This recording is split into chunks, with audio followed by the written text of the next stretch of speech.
A pergunta do Catecismo de Westminster, né, o catecismo. Algumas pessoas pensam que o catecismo católico nasceu primeiro. Não, quem nasceu primeiro foi o catecismo protestante, presbiteriano. Aliás, a igreja presbiteriana adotou o catecismo de Westminster. Então a pergunta é o seguinte: qual é o fim principal do homem? É a primeira pergunta do catecismo. E a resposta é: o fim principal do homem é glorificar Deus e gozá-lo para sempre. Eu gosto de colocar a palavra fim, eu troco pela palavra razão, para ficar mais presente, mais contemporânea. Então, se nós tirarmos fim e colocar razão, qual é a razão principal do homem? Qual a razão da existência principal do homem? A razão principal do homem é glorificar Deus e gozá-lo para sempre. Essa pergunta nos traz uma resposta que muitas pessoas perguntam e não podem resolver, não conseguem resolver.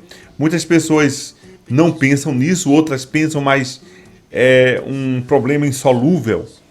Mas a solução, a resposta está na Sagrada Escritura. A razão de eu estar aqui, você está aí, nós estarmos aqui, a razão principal, há muitas razões, há muitas coisas que se deve fazer, mas a razão principal, o fim principal, a motivação principal é glorificar Deus e gozá-lo para sempre. No livro do Apocalipse, capítulo 4, versículo 11, o texto diz que tudo foi criado para o gozo de Deus. Tudo foi criado para a glória de Deus, para o enaltecimento de Deus. Então eu fui criado, você foi criado, nós fomos criados para a glória de Deus, para exaltar o Senhor. Então nem todos humanos que foram criados para a glória de Deus corresponde ou responde positivamente àquilo que Deus pede ou ordena a todos os homens. Qual é a ordem? A ordem é glorificar Deus. Há muitas pessoas que nascem, vivem e morrem e não entendem, ou não entenderam e não entendem que a razão da existência humana é glorificar Deus. Paulo chega a falar que comamos ou bebamos ou façamos qualquer coisa, façamos para a glória de Deus. Ou seja, se eu canto para a glória de Deus. Se eu trabalho para a glória de Deus. Se eu sou empregado em uma empresa, eu sou empregado para a glória de Deus. Se eu estudo para a glória de Deus. Se eu sou patrão para a glória de Deus. Se eu viajo para a glória de Deus. Se caso, eu caso para a glória de Deus. Se tenho filhos para a glória de Deus. Poxa, cara, tudo, exatamente tudo, é para a glória de Deus. Em absolutamente nada fica fora da glória de Deus. O meu dinheiro deve ser para a glória de Deus. E nós pensarmos que dinheiro foram gastos comprando armas, canhões, né? As armas eram essas antigas, né? Canhões, drones, hoje são os drones, bombas, metralhadoras. E aí nós perguntamos, isso é para a glória de Deus?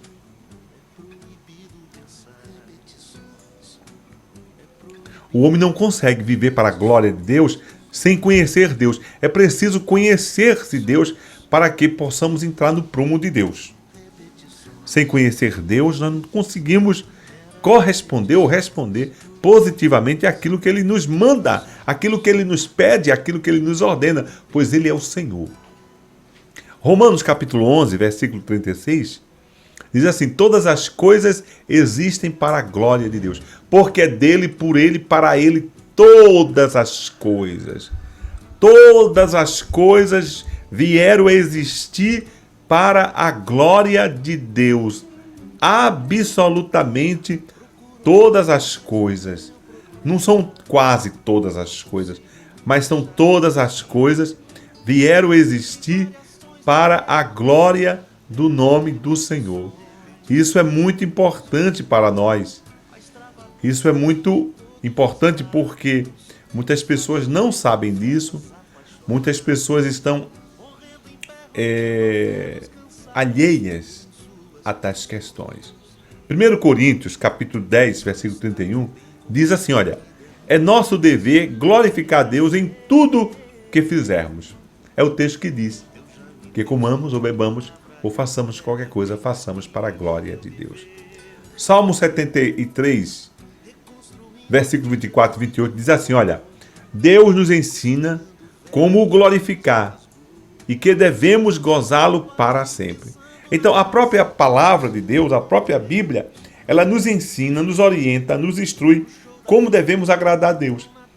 Se eu quero agradar a Deus, se eu quero viver para a glória de Deus, se nós quisermos viver para a glória de Deus, a única forma de nós sabermos, aprendermos, conhecermos, é lendo a palavra de Deus, estudando a palavra de Deus e praticando-a. Se assim não for, não tem condições. É necessário glorificar a Deus. Assim. É necessário. E aí o Salmo 73, ele diz que ele nos receberá em glória. A quem tenho eu no céu, senão a ti? E na terra, Senhor, a quem eu espero se não for a ti? Deus é o nosso quinhão, Deus é a nossa herança, Deus é a razão do universo, a razão da existência, a razão da água. Olha, eu assisti mandaram para mim um documentário da CNN americana, mostrando que a ciência, os catedráticos, os cientistas, a NASA, chegaram a uma conclusão que a água é um objeto estranho. A água é um objeto estranho. Quando a ciência diz que algo é estranho, é porque ela não sabe decifrar a razão. Ela conjectura, mas não sabe decifrar a razão. A água é um objeto estranho. E nós, cristãos, entendemos que a água é um milagre de Deus. A água é como se fosse eterna. Ela nunca se acaba. Ela é gás, ela é sólido e ela é líquida. Ela não se acaba. Se ela evapora, ela vai se juntar em algum lugar, ela sobe. Ela não respeita a atmosfera, não, a gravidade, ela sobe e vai. Depois ela desce de novo, então ela é eterna. Sempre existiu. Isso é do ponto de vista científico. Nós, contudo, sabemos que foi Deus que criou a água. É um milagre. A vida é um milagre. E Ele nos receberá em glória. Estamos em um milagre. A quem tenho eu no céu, senão a ti? E na terra?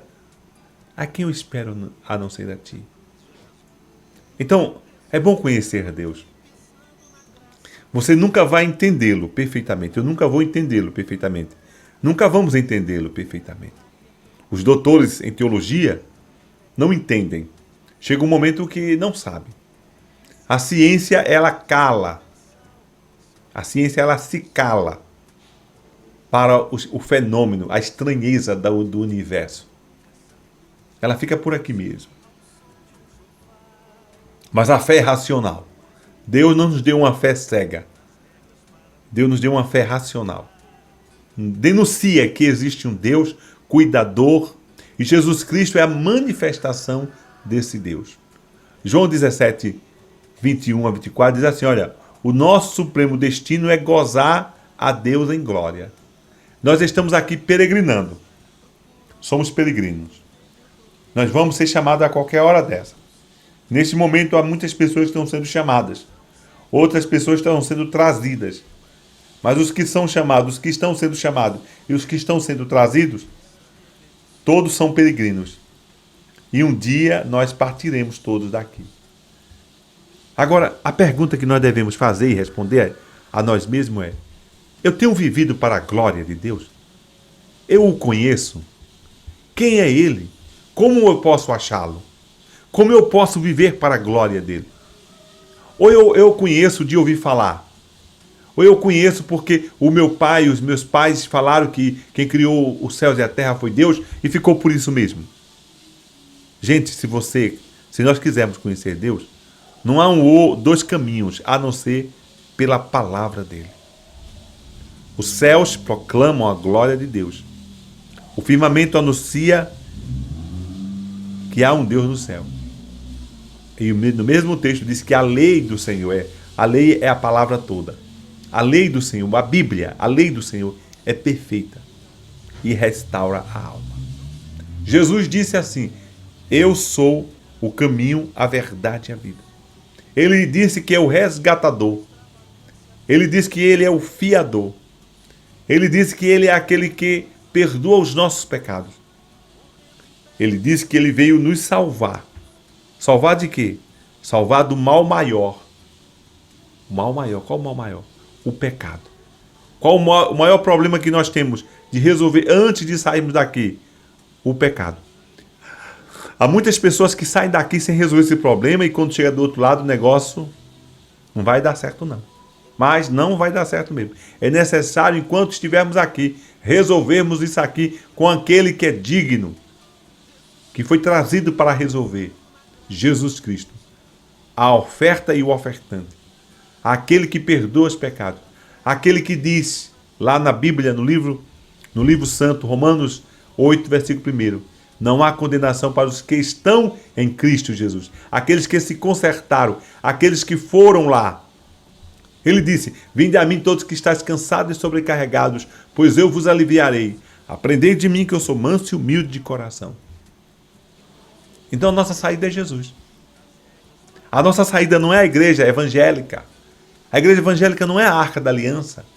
A igreja católica não é a Arca da Aliança. A igreja ortodoxa não é a Arca da Aliança. O Islã não é a Arca da Aliança. A Maomé não é a Arca da Aliança. O budismo não é a Arca da Aliança. A Arca da Aliança é Jesus. Jesus Cristo, o único, o qual nenhum homem jamais foi igual e nenhum homem jamais falou o que ele falou.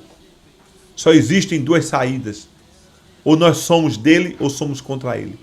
Não existe meio barro e meio tijolo.